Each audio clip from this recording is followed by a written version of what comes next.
What's up, guys? Welcome back to Grind Lifestyle. Today, we've got the most awesome guy I've ever talked to on any podcast ever, Patrick Dancy. The dude was on Guys Next Door. He was on Family Matters. He's a business owner. He is probably the most motivational guy that you could possibly ever listen to. So, hope you guys enjoy this one. Let's go. Patrick, thanks for Thank you very joining much, us. Nick. Thank you. Yeah. Thank you. Thank you guys for having me. It's so interesting to hear people talk about you like that sometimes, because sometimes just because of geographically where you live or your if you will, you're interfacing with people. I don't, I've been in Florida for the last 4 years with my father. I planned to come here, spent pandemic with him, and realized quickly that I was needed here in Florida more than I was living in Los Angeles. So what the last 4 years have been for me is kind of this kind of incubation, right? I have a tribe in Los Angeles. I have a bunch of friends, a circle of tight friends that I was always with. And somehow, especially in Los Angeles, there's a lot of hustle and bustle. But when you live in Central Florida, I've quickly learned to kind of embrace reading again. Like, I think I've read like 50 books. I read 13 books last summer. I read 2 big volumes this summer. And so I don't get to interface much with people like I used to. So when I get with my friends and I get with buddies, it's always nice. Most of my motivational stuff is on my Instagram, so I don't really get to talk to people. They just see what I'm posting in stories and so on and so forth. I appreciate that, Nick. I am a highly motivated individual. It's just, I think that's how I came out of my mother. My older brother was born and my mom said he came out quiet. The doctor had to hit him on his backside to get him to cry. And my mom said, I came out screaming at the world, and it's always been that energy. Always Yeah. been. I'm grateful for it too. That's awesome. Yeah, I know just having you on like our Dadcast podcast, it's like anytime I'm having like a moment of doubt of like, man, why am I doing this? I always go back and rewatch our interviews, our talks, and I'm like, or I'll text you and you're like, dude, just do this and just let the Yeah. positive stuff out in the universe and good things are gonna happen. It's like, okay, cool. So yeah, I appreciate it. And I've had so many people come back to me like, dude, that guy Patrick is just absolutely amazing. So it's so cool to have you on this podcast now too. No, I appreciate it. And I'm really grateful. I think that's why we're all here. Collectively, we're here to support each other and help each other and lift each other up. I'm you and you're me. That's really how I really choose to see the world. That although we live in a world where we're separate, fundamentally we're quite all the same. We're all one. So I like Yeah. that. iron sharpens iron. What Yeah. uh you say you read a lot. What's your current read? Right now, I'm reading a book called The Brain, Creator of Reality by an author by the name of J.Z. Knight and a teacher by the name of Ramtha. Ramtha is, Ramtha is, to really go into it, Ramtha is an entity over 45,000 years old that is channeled by a woman in Yelm, Washington. Her name is J.Z. Knight. And how I discovered the teachings of Ramtha, I'm big into an author by the name of Joe Dispenza, Dr. Joe Dispenza. Wrote a book called Becoming Supernatural, also wrote a book called You Are the Placebo, bunch of books. And uh, really getting into Joe's work only led me to Who Taught Joe, because I was so fascinated with how Joe Dispenza really views himself and views the world and how he views reality. You see it a lot in my posts. I always say there's levels to it. There's levels to this life, you know. And Science for me kind of pulled things together. I was raised, my mother's Puerto Rican, my father's Black. I was raised in the 70s to a biracial couple, right off of civil rights. So at a very young age, I knew fast who and what I was because I had the world giving me that information. pointing at my brother and I, call our white mother, if you will, mommy, with our dark father, our black father. So the world at that time was like, whoa, whoa, what did they say? So early on, I had a real understanding of who I was, um, and what the world was giving me as far as information. Raised Catholic, and then in my early 20s, the Catholic religion, I just remember going to church with my mom, and everybody looked sad and guilty and gray, and it smelled funny, the incense. And I thought, why are we coming here every weekend, So by the time I was in my early 20s, I had great success from Hollywood. I had been on a bunch of television shows. I was on a series, and it's so funny. You hear that story where it's like you get everything, but you still feel empty. And I was on this television show that cost $1 million a week to shoot.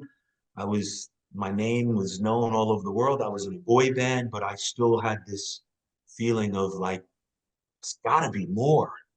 I've been searching since I was a kid. So I came into, becoming a born again Christian and reading the Bible and doing all that. And I have, tattoos with scripture on my body, because I really, really embraced it.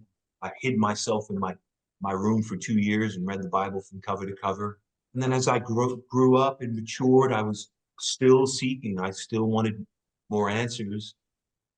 About the time I was in my early 40s, I read a book called The Power of Now by a gentleman named Eckhart Tolle, who really got me on this kind of like road to understanding my mind and understanding how my mind and body play a part in my reality.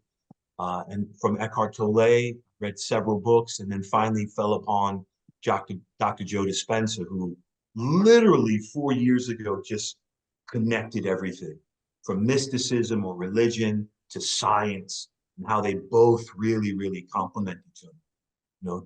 Dispenza always says that science is the contemporary language of mysticism because it demystifies it. And if you look at how we are, our physiology, our brain, our nervous system, our body, the flesh we live in, the chemistry that our body creates, giving us feelings. And if you can really, and I have for the last, I think, 4.5 years, break that down to understand why and how I function. And if I understand the why and the what, then to implement change, the how becomes a lot easier. So I really had to see how my brain works and see how my nervous system impacts my physical body and how all of that impacts my reality. So Dr. Spencer, learning him and really, really getting under him and trying to turn the soil with him only led me to his teacher.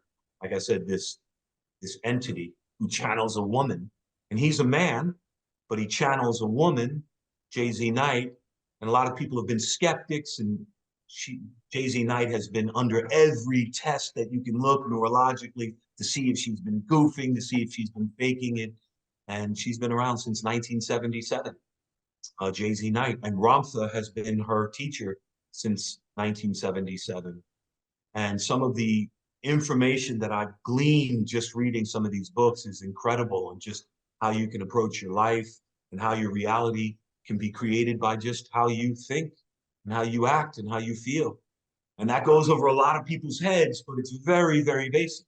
It's very, very simple. We live in a world where most people are subject to cause and effect on the linear line of past, present, and future. That's 3D space-time that we live in. And in the great work, that's what we call it, and Ramtha and Dispenza would call it, is that we believe we're the cause. I am the cause, and my life is the effect. It's not the other way around.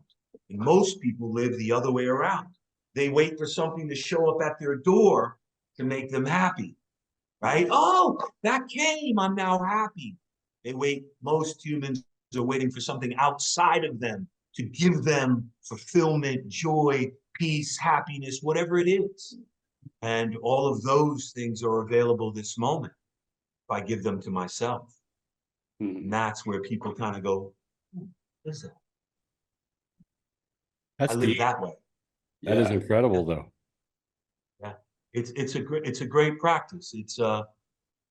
It's no longer giving your power to circumstance. I'm no longer at the mercy of what happens outside my front door.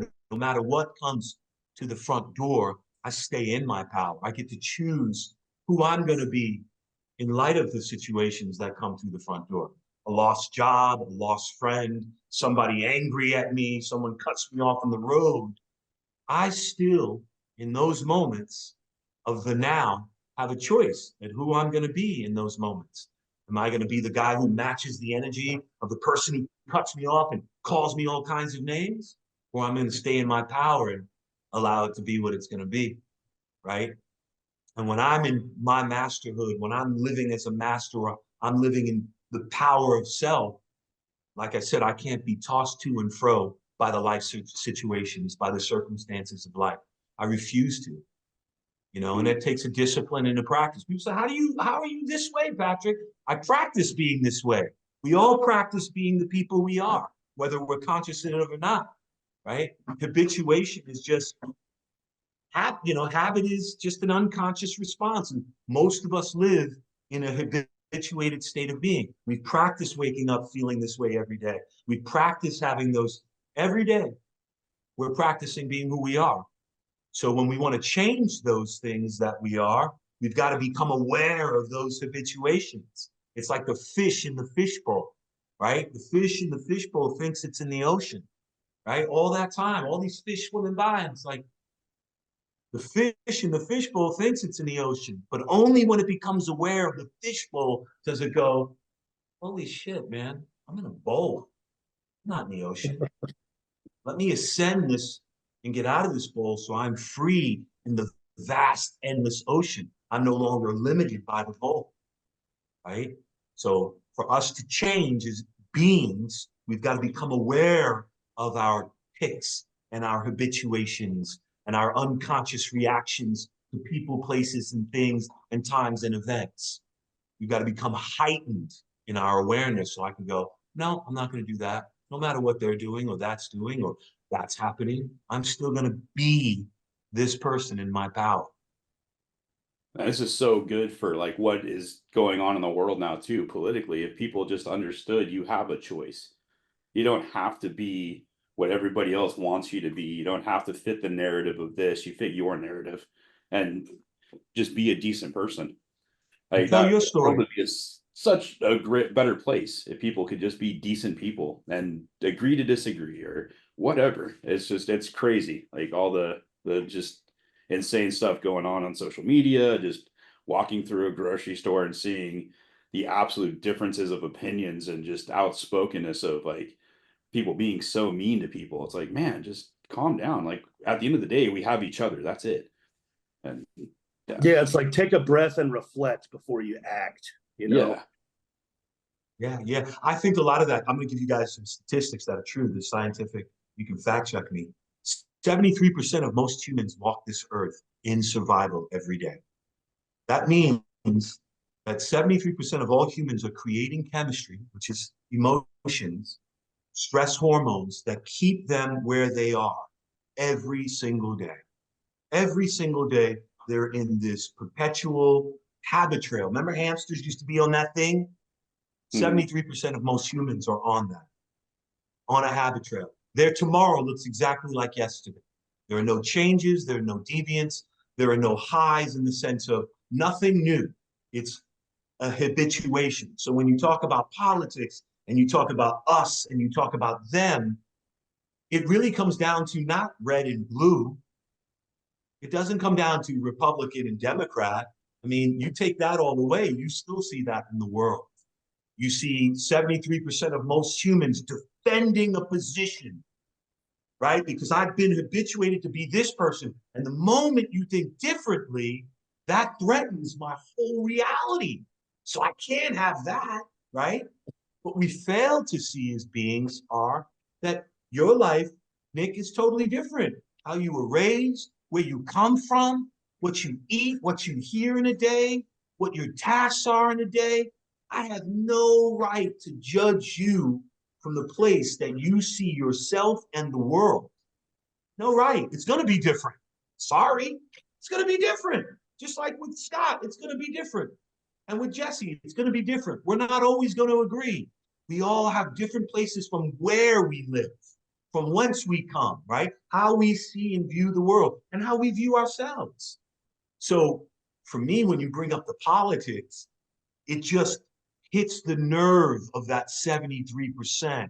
It's the forces, if you will, the program, if you will, in my opinion, that has everybody, keeps everybody them and they and us and those people, right? That's the program. The moment you start thinking differently and you say, well, you know, why don't we break bread and try to understand each other? There's no understanding in the nature of politics tonight. It's let me pull out my grenade and hurl some hatred at you because you don't agree with me. And then I'll wait for you to hurl it back. And we'll just do that. And if you really, really stop and think, how can we ever be unified in that? Right? A house divided against itself shall not stand. I piss a lot of my voting friends off, and I might piss you guys off. I voted. I haven't voted uh, the last vote. And I said to a friend of mine who was a Democrat out in California, he's like, "Why aren't you voting?" I said, "Government, right? A democracy is a government by the people for the people, right? Well, the people Supposed to fucking be. hate each other. They hate each other. It's And I terrible. want no purpose. I want Yeah. no part of that circus. I would much rather break bread with you, let you vote red, blue, green, pink. Because in the end, gentlemen, those politicians that we're putting in office don't know me from Adam, are not on my front door, don't live with my issues or problems or what have you. So how am I going to get upset over a complete stranger's opinion of the country as he or she is looking to be voted in as president, right? How do I get mad at people I don't even know? Why would I even give space in my brain to that? When I can go out and be productive, when I can go out and help someone, I can go out and do something for myself or do something for someone else. And now that thinking is crazy to most people, but that's who I am. I want no part of the circus. You want to be mad at each other for the right and blue and the red and the blue? Go ahead, have at it. Once election day is over and it all simmers, and you guys get back to yourselves, I'll be over here. Yeah. I'll be over here. I would much rather be at peace with you, no matter what your opinions are, than to be at odds with you. Mhm. Yeah. I'm just not 100%. interested in that. Yeah, Well- it's ugly. I mean, it doesn't matter what side of the aisle that you think that you're from. It's ugly right now. I mean, you look at the different campaigns, the amount of people that are canceling their Netflix over a donation that was made. You know, it's unreal. And the donation was made by an individual, even though he's the head of a company, it was made by an individual, and everybody has that right. But man, he's being hung right now for that. And it's and I mean, don't get me wrong, I'm an independent, and I consider myself an independent because I don't want a class to tell me what I have to believe in. I want to be able to formulate my own thoughts and say, you know, this is a good idea over here, and this is a good idea over here, and I'm not going to ignore this good idea because I belong over here. That's bullshit. Correct. And it's and that's where our country has, I feel like that's where our country has gone wrong, and it's not going to get any better anytime soon. I have a much I would agree with thought that. process on it. My kids love Coco Melon, and it's only available on Netflix, so I can't get rid of Netflix. It's I It's care more crazy about the that you kids say than I that. do You know, about people, politics. So I have a friend of mine who lost, you know, he was an actor, very successful actor, and he voted for Trump, you know, when Trump was, you know, originally won before Biden, and he lost a manager that he had had over 30 years. Oh, you voted for, I'm done with you and your family. They have not spoken to this day. And to me, that's lunacy. To me, is that's crazy. like, wow, Yeah, wow. yeah. I mean, you got to put that aside and look at what did this person put out entertainment wise that may have helped somebody, may have done something positive for somebody. You're gonna be that guy and drop him because of another person you don't know. Yeah, That's what's We the could do post better. today, yeah. Nick? Huh? We actually did a post today saying everything we're talking about right now. Yeah. Yeah. You know, believe it or not, it is okay for us to be friends and have different opinions. That's not gonna hurt us. If anything, it sparks educated conversation and we can all learn from each other. Thank you for saying that, Scott. That's the best. The differences allow us to learn and understand each other, right? Yeah. I don't want to be just like you. Actually, Right. I enjoy being different, but I'm so open to hear from where you're coming from, right? That I think the differences are what make us a unique country. They're not Yeah. our downfall, our differences. They're the pedestals that give us more understanding of each other. They're the things that allow us to learn each other. You know, there's just too 100%. much hatred, and we could sit up here with rainbows and unicorns and be all kumbaya, but for real, there's just I don't even spend time watching the news, guys. Honestly, come on, nothing to do with it. Did you hear what Trump said? Did you hear what? Come on, did you? No, I didn't. I didn't. I was out on my one wheel, just carving out some waves. I had some Post Malone playing. I was just on a vibe. I wasn't sitting in front of the idiot box watching a complete stranger tell me what they have to tell me and me have a reaction to it. Sorry. Right. Sorry. Yeah, it's Energy's too important. what a fresh approach. Yeah. Yeah. You know, you would think that it would be easier for everybody to get on the same page. We're Americans. We shouldn't have to live in horror on a daily basis. And we are. I mean, nobody's spending money right now on anything, right? Everybody's hoarding. It's like it's month 2 of COVID all over again. And it's political instead of, health based. It's horrible. Yeah, it's unfortunate. It's an indictment against humanity. Well, and it's a little different. I'm in politics. I'm running for mayor for the local town that we live in here. It's I run. Congratulations. Thank you. I feel good about it, but it's the same messaging that I'm talking about here is the same platform that I'm running on. It's a non-paid volunteer position. And it's I laugh because all the people are going, oh, he's just looking for a paycheck. A paycheck? It's a volunteer position. What do you mean a paycheck? So it's but no, it's man, what a fresh outtake. Nick, this is good. Yeah. Dude, I love Patrick. We could have him on like once a week and learn something every week. It's crazy. Like I hey, said, let's, gentlemen, let's talk about Legend Footwear. practice. So, like, you've got this amazing footwear company. You've finally launched the athletic shoes that you were talking about for a long time. It came out like a year ago. Well, we actually haven't launched the S2, but we have our athletic boot, the Leo, which is a sellout. We're really, really proud of that boot. We're dropping 4 new shoes, 4 new colorways, actually. And we're introducing Legend Lady. For the last 2.5 years, Legend has only been, for men's boots. And it's a niche boot. It's not your average boot. It's a non-drop boot, lightweight, absolutely beautiful. But we created some beautiful, beautiful athleisure sneakers. They're called the S2, simply means season 2. But each colorway is really, really beautiful for men, and for Legend Lady we're introducing. So I've been busy with that. I've actually paused on that because we're redoing our website, because our website is very masculine. It's man-centered. So we want to invite these great women, right? It's not just us guys that traverse this earth. We need some great women out there. We need some leaders, right? Some women who can lead other women. So we wanted to introduce, my mother raised me. So I'm like, I can't forget women. My mom's a queen. So we made some beautiful shoes for women as well. And we'll drop like mid-fall. And you'll see the new website and everything. But very pleased with what's happening with Legend. It's a dream that I'm just creating, and I will continue to create. And one day it's going to be a household name. Cool. Heck yes. Yeah. Very happy, very thankful, very grateful. Let's perk it up a little bit. You mentioned that you're relocating.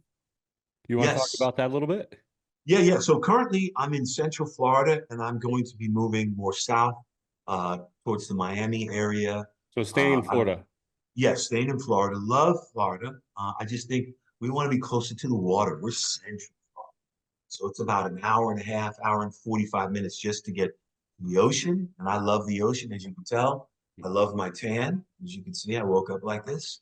But I love the beach. I wanted to go to the beach yesterday. So Miami is the new adventure. Life is an adventure, gentlemen, and I have to see it that way. And that's what I'm calling. People are like, huh? Like, yeah, it's a new adventure. I'm going to be in Florida. I'm going to be with my dad. I'm going to be with my fiance, and we're going to be probably in the northern side of Miami. A I've little more never, residential. yeah, Say again? I've never been to Florida. I know Scott's been there. I think Nick's been there too, haven't you, Nick? Never been to Nope. Florida. Nick and Never I been need to to get to Florida. Florida. Just don't come in the summer, gentlemen. Very humid. Yeah, that's what we keep hearing. Doesn't sound Very pleasant. humid. Bartley, you got a favorite spot in Florida? Favorite spot in Florida. I actually like West Palm Beach a lot. I like West Palm. Very nice. And for everybody, it's like in some areas you might call it like uber like gentrified, which is its own thing. And then you've got like, the whole like the beach scene. You've got a good Beautiful area. Rock and roll. That's what I do. And there's some killer rock bands based out of there. Cool venues. Great food. Just the country. I've talked about moving there, A but lot not of people till do. the world kind of mellows out a little bit. Then I might look into it. But now after this podcast, I might want to just jump on it and go live my life. I don't know. That's kind of where Yeah, I'm living too. You know Right? what, Scott? It's an Man. adventure, brother. And when you see it that way, the beautiful thing and the magical thing about life, at least I can only speak from my experiences. When I slowed down, gentlemen, when I really slowed down and I made everything still with myself, and you really do the practice, you really focus on your mindset, you focus on who you're choosing to be in the moment, no matter what, and you stick to it. Something elegant happens to your life, something magical happens. And for me, I'm 54, I turned 54 2 weeks ago. I'm just getting started. Like life this way for me is beautiful. It's not perfect. It rains, shit happens, it still happens. But when you are being your master, when you are really saying, no matter what, this is it for me, something so wonderful happens to you that the magic starts happening and you're like, wait a second, this can't be. But it is. It is.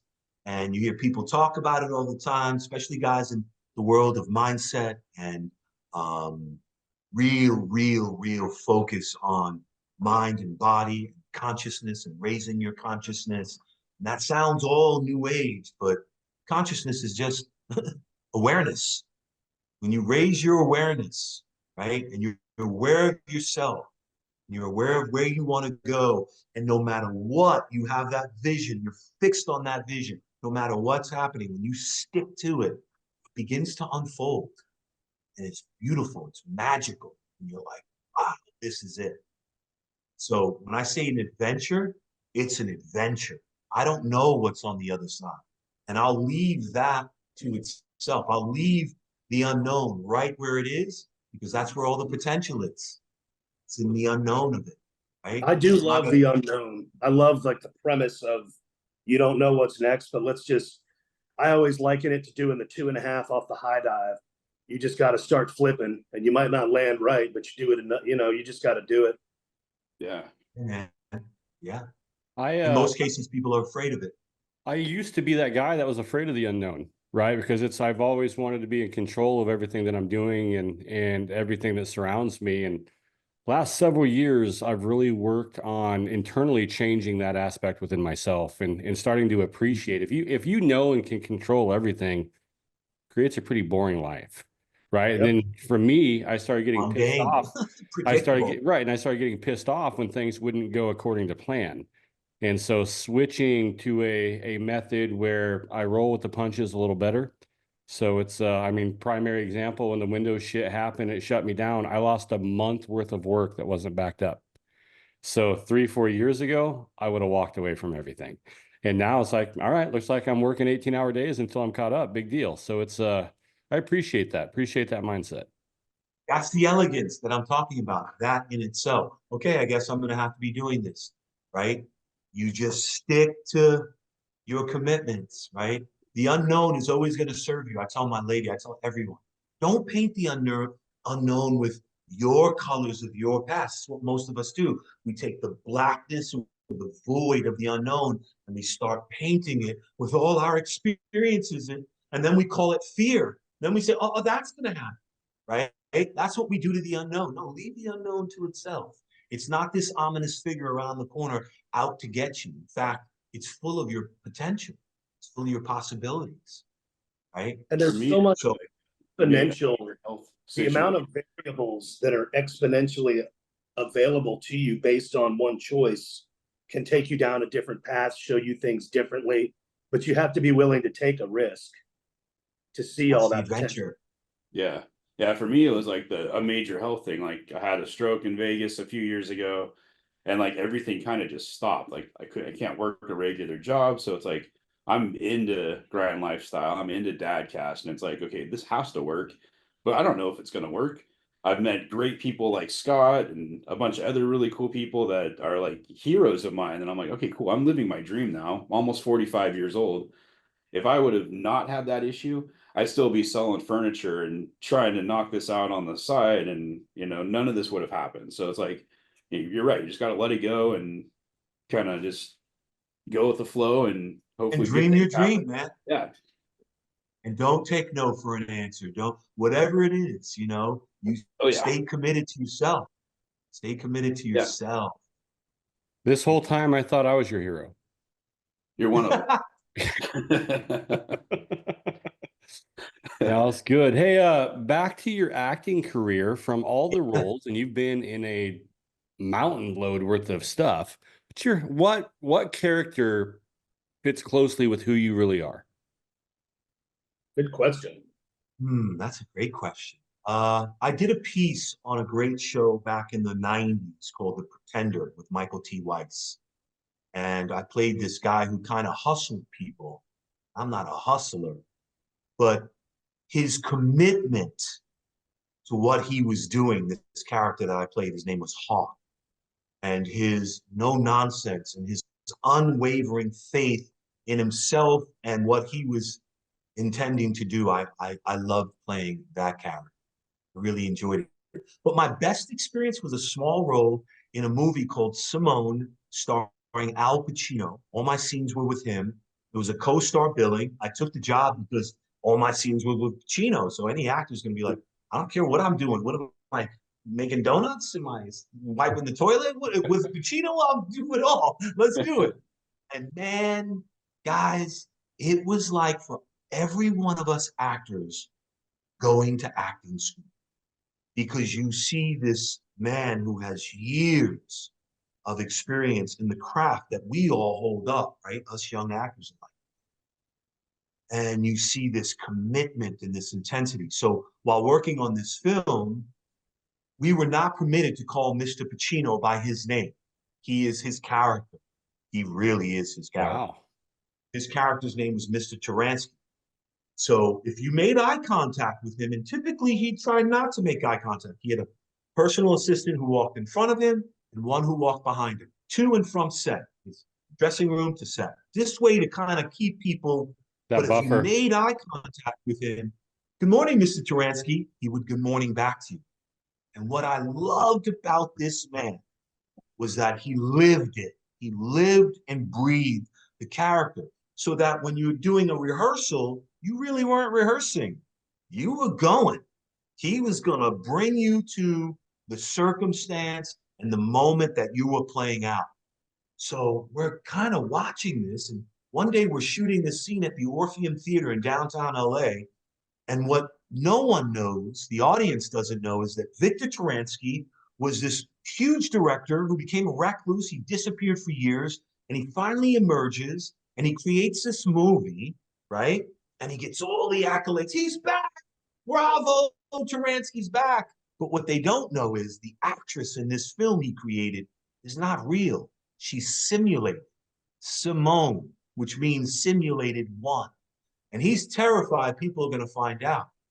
So we're in the Orpheum Theater. It's this scene where he's kind of perplexed. He's nervous. Are they going to find out about me? Or are they going to, you know? So Mr. Taransky, also known as Mr. Pacino, shows up to set confused.